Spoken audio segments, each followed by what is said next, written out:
시편 45편 1절부터 17절까지 교독하겠습니다. 내 마음이 좋은 말로 왕을 위하여 지은 것을 말하리니 내 혀는 글솜씨가 뛰어난 서기관의 붓끝과 같도다.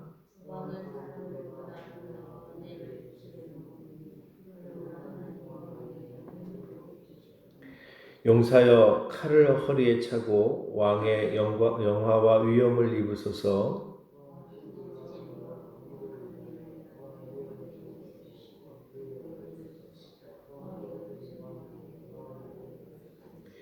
왕의 화살은 날카로워 왕의 원수의 염통을 뚫으니 만민이 왕의 앞에 엎드러지는도다.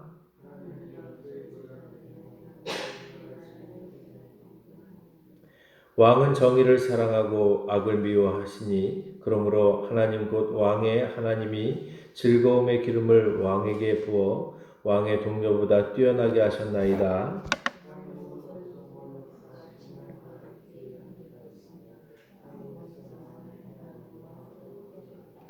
왕이 가까이 하는 여인들 중에는 왕들의 딸이 있으며 왕후는 오빌의 금으로 꾸미고 왕의 오른쪽에 서도다.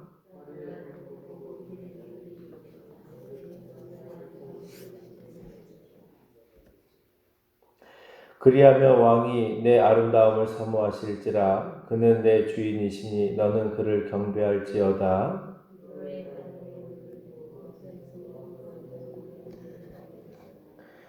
왕의 딸은 궁중에서 모든 영화를 누리니 그의 옷은 금으로 수놓았도다.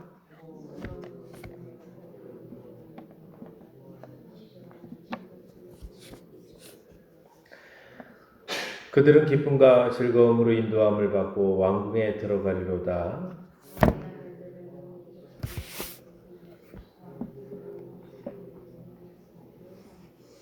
내가 왕의 이름을 만세에 기억하게 하리니 그러므로 만민이 왕을 영원히 찬송하리로다.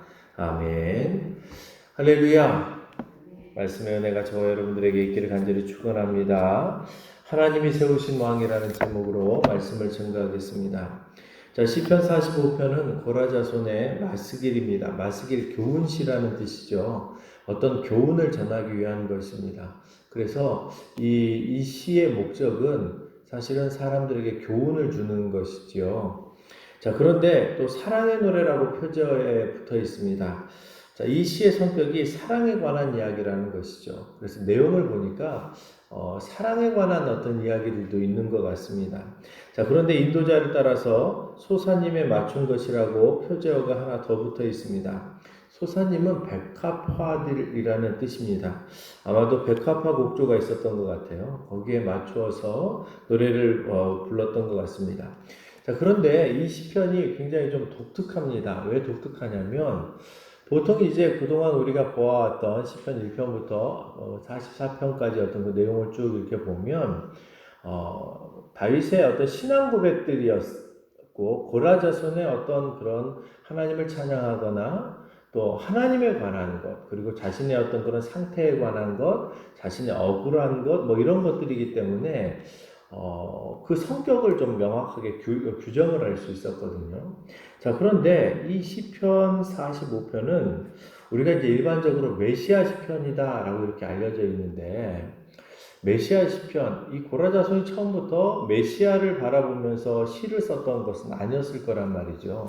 왜냐하면 메시아 사상이 사실은 여러분, 메시아 사상은 처음부터 메시아를 기다린다 이런 사상이 처음부터 이제 있었던 것은 아니란 말이죠. 이제 나라가 어려워지고 많이 더 힘들고 이제 고통스러울 때 점차적으로 이제 하나님께서 선지자들을 통해서 이제 메시아를 보내겠다. 또 그러면서 이제 메시아에 대한 어떤 그런 대망 사상들이 등장을 하게 되어지는데요. 자, 그런데 고라자손이 이 시를 지었을 때 이제 학자들이 보통 이 시가 솔로몬을 바라보고 또 여기서 나오는 왕이 솔로몬일 것이다라고 이제 많이 이렇게 이야기를 하는데 솔로몬 시대에 벌써 메시아 대왕 사상이 등장하지는 않거든요. 자, 그래서 나중에 이 시가 이제 메시아 왕에 관한 것이기 때문에 앞으로 우리를 다스릴 왕, 그 왕에 대한 소망으로 이제 불려진 것은 사실인 것 같지만 실제로 이렇게 이 시가 기록이 되어졌을 때는 하나님께서 세우신 왕이었던 솔로몬을 바라보면서 하나님께서 왕을 세우셨을 때에 그 왕은 저런 모습으로 드러나는구나. 저렇게 하나님께서 높이시는구나. 저렇게 어떤 그런 선한 사역을 감당하는구나 하면서 왕을 찬양하는 그러한 시편이란 말이죠.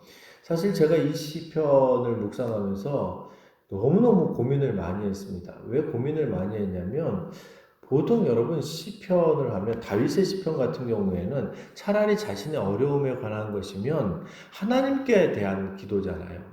그러니까 하나님을 향한 어떤 고백들이기 때문에 해석이 쉬웠어요. 그리고 또한 어떤 그 하나님을 찬양하는 것 같은 경우는 하나님을 찬양하는 것이니까 얼마든지 해석할 수가 있단 말이죠. 그런데 제가 고민했던 이유는 뭐냐면 이게 사람 왕을 찬양하는 것인데 왜 이게 하나님의 성경에 이렇게 들어왔을까? 성경에 왜 이렇게 들어와서 나중에 이제 메시아 시편으로 이렇게 불려지긴 하지만 처음에 이 시편이 기록이 되어졌을 때 사람 왕을 찬양하는 것인데 왜 이것이 성경 안으로 들어왔을까? 이제 제가 그 고민을 많이 했거든요. 왜냐하면 그게 해결이 되어지지 않으니까 해석을 못 하겠는 거예요. 왜냐하면 사람을 찬양하는 것인데 어떻게 성경을 통해서 사람을 찬양할 수 있겠습니까? 아무리 왕일지라도 여러분 우리는 하나님을 왕으로 모시고 있기 때문에 하나님을 찬양하지 사람을 찬양하지 않는단 말이죠. 여러분 다윗을 우리가 훌륭하다라고 얘기하지만 하나님께서 그를 세우셔서 그를 도우셔서 그를 통해서 역사하셔서 일하시기 때문에 다윗을 높이고 다윗을 본받으려고 하지만 다윗 자체를 찬양하지 않거든요. 왜냐하면 다윗은 사람이기 때문에 그래요. 그리고 또 그가 연약해서 넘어졌던 때도 있잖아요. 그런데 이 본문을 들여다보면서 문득 깨달아졌던 것이 무엇이었냐면 하나님께서 세우신 왕이 이렇다라는 거예요. 하나님이 세우신 사람들의 모습이 이렇다라는 거예요. 그렇죠, 여러분. 하나님께서 왕을 세우십니다. 여러분 사람이 왕을 세우는 것 같지만 하나님이 왕을 세우시는 줄 믿으시기 바랍니다. 하나님께서 사울이 비록 그가 연약해서 넘어졌지만 사울이 하나님께서 세우신 왕이란 말이죠. 그러면 하나님이 세우신 왕이 드러내야 될 모습이 있어요. 다윗도 하나님이 세우셨습니다. 그러면 다윗을 통해서 드러나야 될 온전한 왕의 모습이 있단 말이죠. 아마 시편 기자인 고라자손은 이 솔로몬을 통하여서 하나님이 세우신 왕의 아름다운 모습을 보았던 것 같아요. 하나님께서 왕을 세우시고 또 그를 도우시면 이러한 일이 벌어지고 그리고 왕은 이런 마음으로 나라를 다스려야 된다. 왕의 모델을 보여주는 것이죠. 다시 말하면 이것은요, 여러분. 고라자손에게 있어서는 단순하게 솔로몬을 바라보면서 그것을 찬양했을지 모르지만 하나님께서 왕을 세우시니까 왕에게 이런 마음이 있고 하나님께서 도우시니까 이런 모습이 있지만 그래서 왕을 찬양하지만 사실은 여러분 저와 여러분들이 이제 하나님의 자녀가 되어졌잖아요. 하나님이 우리의 왕이시잖아요. 그럼 우리가 왕의 자녀로서 위치를 갖기 때문에 저와 여러분들도 왕권을 이어받을 사람들이란 말이죠. 그러면 저와 여러분들조차도 이제는 이런 모습이 드러나야 되는 거예요. 이러한 삶을 살아가야 되는 것이고 이러한 역사들이 우리의 삶 속에서 드러나야 되는 거죠. 자, 고라자손이 하나님이 세우신 왕의 모습을 어떻게 표현하고 있는지 그리고 왕을 통하여서 솔로몬을 통해서 드러났던 하나님의 도우심이 무엇이었는가를 우리가 들여다보면 이런 고백을 합니다. 자, 1절에 이런 이야기를 하죠. 내 마음이 좋은 말로 왕을 위하여 지은 것을 말하리니 아름다운 어떤 언어를 가지고 왕을 찬양하겠다라는 거예요. 그래서 내 혀는 글솜씨가 뛰어난 서기관의 붓 끝과 같다. 자, 그런데 왕은 사람들보다 아름다워 은혜를 입술에 머금으니 그러므로 하나님 왕에게 영원히 복을 주시는도다. 라고 이렇게 이야기합니다. 그렇습니다, 여러분. 왕의 입술에 은혜를 머금었다라고 이야기합니다. 그러니까 여러분, 저와 여러분들 이 땅에 살아갈 때에 우리 입술에 뭐가 있어야 되는 거예요? 하나님의 은혜가 있어야 되는 거죠. 그러니까 그가 언어를 사용을 하고 그가 어떤 것들을 판결을 하고 해 나갈 때에 하나님의 은혜를 가지고 우리가 판결을 하고 그리고 언어를 사용해야 된다는 것이죠. 이게 여러분 왕의 모습이기도 하지만 그래서 이게 나중에 메시아시가 되어지는 거예요. 왜냐하면 예수님은 왕의 온전한 모습이잖아요. 자, 그리고 저와 여러분들이 왕 같은 제사장, 이 땅에 또 왕의 자녀로서 이 땅에서 살아갈 때에 이러한 삶을 살아가야 되는 것이죠. 그러니까 저와 여러분들의 입술은 무엇을 얘기해야 되는 거예요? 하나님의 은혜를 얘기해야 되는 거예요. 그리고 은혜의 말을 전해야 되는 것이고 어떤 것들을 판결해 나갈 때 하나님께서 하나님 보시기에 합당한 것들을 언어로 사용을 해야 되는 것이죠. 자, 뿐만 아니라 이제 시편 기자는 왕의 위엄을 이야기합니다. 용사의 칼을 허리에 차고 왕의 영화와 위엄을 입으소서. 왕은 진리와 온유와 공의를 위하여 왕의 위엄을 세우시고 병거에 오르소서. 왕의 오른손이 왕에게 놀라운 일을 가르치리이다. 왕의 화살은 날카로워 왕의 원수의 염통을 뚫으니 만민이 왕의 앞에 엎드러지는도다 라고 이야기합니다. 그러니까 하나님께서 세우신 왕은 하나님께서 함께 하시죠. 하나님께서 도우시죠. 왜? 하나님께서 세우셨기 때문에. 그렇기 때문에 하나님께서 그를 도우십니다. 그래서 전쟁에서도 승리하게 하시고. 그러니까 저 여러분들 이 땅을 살아갈 때에 여러분 우리가 하나님께서 세우신 사람이면 하나님을 의지하면 하나님께서 우리를 도우시고 우리를 통해서 전쟁에서 이기게 하신단 말이죠. 그러니까 여러분 저와 여러분들이 해야 될 일은 뭐예요? 하나님이 세우셨기 때문에 철저하게 하나님을 의지하면서 살아가는 것입니다. 여러분 그냥 하나님께서 세우셨기 때문에 무조건 하나님께서 우리를 도우시고 끝까지 책임지신다. 그게 이제 사실은 성경의 기본적인 어떤 그런 사상이지만 그런데 때때로 우리가 실패하고 넘어질 때는 왜 실패하고 넘어집니까? 죄를 짓기 때문이죠. 그러니까 여러분 죄를 짓지 않으면 우리는 영원한 승리를 우리가 경험하고 살아갈 거예요. 여러분 물리학에서 이제 가장 좋은 모습을 뭐라고 얘기하냐면 저항이 없는 상태를 가장 좋은 모습으로 이야기하더라고요. 예를 들어서 공을 우리가 던지잖아요. 공을 던지면 중력에 의해서 올라가다 떨어지지만 여러분 만약에 중력이 없다면 가장 이상적인 게 45도 각도로 던지면 계속 위로 쭉 올라간대요. 왜냐하면 저항이 없는 상태에서. 그런데 저항이 생기니까 공기라든지 아니면 중력이라든지 여러 가지 저항 때문에 이렇게 하다가 포물선을 그리며 떨어지는 것이죠. 우리의 신앙도 마찬가지죠. 저항이 없다면 우리의 신앙을 막아서 우리의 신앙 하나님을 향한 어떤 그런 마음들, 이 신앙에 대한 저항, 사단의 어떤 그런 공격과 죄라는 저항이 없다면, 우리의 넘어짐과 우리의 실수라는 저항이 없다면, 우리는 계속 하나님이 가장 기뻐하시는 아름다운 삶의 모습으로 계속 살아갈 수 있는 것이죠. 자, 그런데 만약에 우리가 하나님의 어떤 은혜를 누려야 될 상황에서 누리지 못한다면 분명히 저항이 생긴 거죠. 어떠한 저항이요? 죄라는 저항이 생긴 거죠. 그래서 우리가 넘어지는 것이죠. 그러니까 하나님께서 세우신 그런 왕은 우리가 하나님 앞에 정결한 삶을 살아가고 그 저항을 최소화시켜 나가면 진리와 온유와 공의를 위하여 왕의 위엄을 세우고 병거에 오르면 하나님께서 모든 전쟁에서도 승리하게 하고 모든 어떤 그런 이 나라로부터 가장 뛰어난 나라로 왕으로 세우신다라는 거예요. 왜요? 하나님이 세우셨으니까. 하나님이 도우시니까요. 그래서 하나님이 세우신 왕의 모습은 어떤 모습으로 드러나냐면 6절부터 하나님이여 주의 보좌는 영원하며 주의 나라의 균은 공평한 균이다. 왕은 정의를 사랑하고 악을 미워하시니 그러므로 하나님 곧 왕의 하나님이 즐거움의 기름을 왕에게 부어 왕의 동료보다 뛰어나게 하셨나이다. 그러니까 왕이 정의를 사랑하는 모습으로 드러나야 되고 악을 미워하는 모습으로 왕의 모습은 드러나야 된다는 거예요.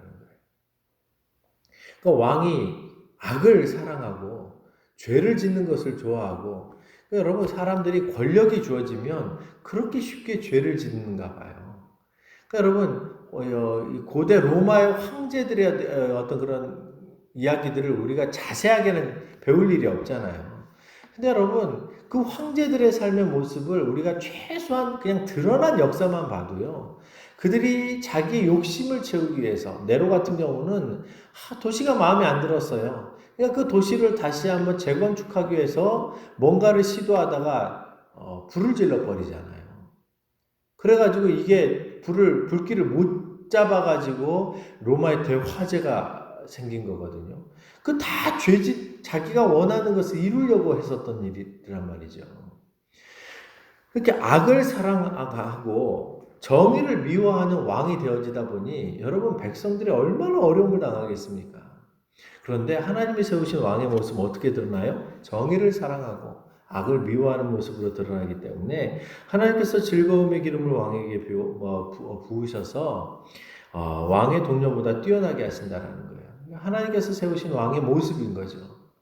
그러니까 저 여러분들이 사실은 이렇게 살아야 되는 거예요. 정의를 사랑해야 되는 거예요. 그러면서 여러분 하나님이 세우신 왕이 얼마나 귀한 모습으로 드러나는가를 이야기합니다. 왕의 모든 옷은 모략과 침향과 육개의 향기가 있으며 성화궁에서 나오는 현악은 왕을 즐겁게 하도다. 하나님이 주신 은혜죠. 이렇게 하나님이 세우신 왕은 하나님이 주신 은혜를 누리게 되어진다는 것입니다. 왕이 가까이 하는 여인들 중에는 왕들의 딸들이 있고 높은 신분의 사람들이 있고 왕후는 오빌에 금으로 꾸미고 왕의 오른쪽에 서게 되어진다. 이게 얼마나 아름다운 모습이고 부러운 모습입니까? 이러한 어떤 부귀와 영화를 누리게 되어진다는 것입니다. 그러면서 시편 기자는 왕을 바라보며 왕 곁에 있는 여인들에 대한 이야기를 합니다. 딸이여 듣고 보고 귀를 기울일지어다. 내 백성과 내 아버지의 집을 잊어버릴지어다. 왜 내 백성과 내 아버지의 집을 잊어버리라는 거예요? 왕의 그런 아름다운 모습과 왕의 어떤 위엄과 왕의 어떤 그런 모든 부귀 영화를 바라보면서, 그러니까 하나님의 백성들이 누릴 놀라운 은혜를 바라보면서 세속에 속해 있었던 옛 습관, 옛 생각들을 잊어버리라는 것이죠. 잊어버리게 또한 되어지게 되어집니다. 자, 그리하면 왕이 내 아름다움을 사모할지라 그는 내 주인이시니 너는 그를 경배할지어다. 두로의 딸들은 예물을 드리고 백성 중 부한 자도 내 얼굴을 보기를 원하리로다. 많은 사람들이 왕의 얼굴을 보기를 원한다라는 것이죠. 그리고 왕의 딸은 궁중에서 모든 영화를 누리니 그의 옷은 금으로 수를 놓고 또 그 수놓은 옷을 입은 그는 왕께로 인도함을 받으며 시종하는 친구 처녀들도 왕께로 이끌려갈 것이라. 그 왕의 자녀들이 누리는 그런 하나님의 은혜들을 얘기하는 것입니다. 그리고 그들은 기쁨과 즐거움으로 인도함을 받고 왕궁에 들어가리로다. 여러분, 일반 서민이었던 왕이 아니었던 고라 자손의 모습에는 하나님이 세우신 왕의 모습이 너무나도 그의 부귀와 영화와 하나님이 주신 축복이 아름다워 보이는 거예요. 사실 여러분, 이것이 이 땅을 살아가는 그리스도인의 모습이어야 합니다. 왜요? 하나님을 알지 못하는 사람들이 하나님을 믿는 신앙인들, 하나님의 인도를 받고 살아가는 저와 여러분들의 삶의 모습을 보고, 야, 나도 예수를 믿어서 저렇게 왕의 자녀가 되어지면 저런 하나님의 놀라운 은혜를 경험하게 되어질 것인데, 그러면서 하나님의 자녀가 되어지는 것을 부러워해야 되는 것이죠. 그러니까 하나님이 왕을 세우셨을 때 하나님께서 왕에게 주신 그 놀라운 은혜들이죠. 그런데 고라 자손이 솔로몬의 모든 부귀와 영화와 하나님이 주신 축복을 바라보면서 그 하나님의 놀라운 그 은혜를 사모하게 되어지는 것입니다. 한편으로는 왕을 부러워하는 것이고 왕의 어떤 그런 것을 찬양하는 것이지만 사실은 이것이 오늘을 살아가는 왕의 자녀인 저와 여러분들의 모습이어야 한다는 것이죠. 말씀을 맺으려고 합니다. 여러분, 하나님이 세우신 왕은 이러한 사람들입니다. 하나님을 믿는, 하나님의 은혜를 누리는 사람들은 이러한 모습이어야 한다는 것이죠. 그러므로 저와 여러분들이 오늘 하루를 살아가실 때에 여러분, 저와 여러분들도 왕처럼 정의를 사랑하고 악을 미워하고 하나님께 기도하고 하나님의 도우심을 받아서 하나님께서 공급하시는 놀라운 은혜들이 우리의 삶 속에서 드러나서 세상 사람들이 정말 하나님의 자녀들이 저런 아름다운 모습을 가지고 살아가는구나. 나도 하나님의 자녀가 되어지기를 소망해야지. 이렇게 사실 많은 사람들에게 하나님의 모습을 드러나며 하나님의 자녀 되어진 그 은혜들을 더욱더 전파하며 살아갈 수 있는 저와 여러분들 되어지기를 간절히 축원합니다.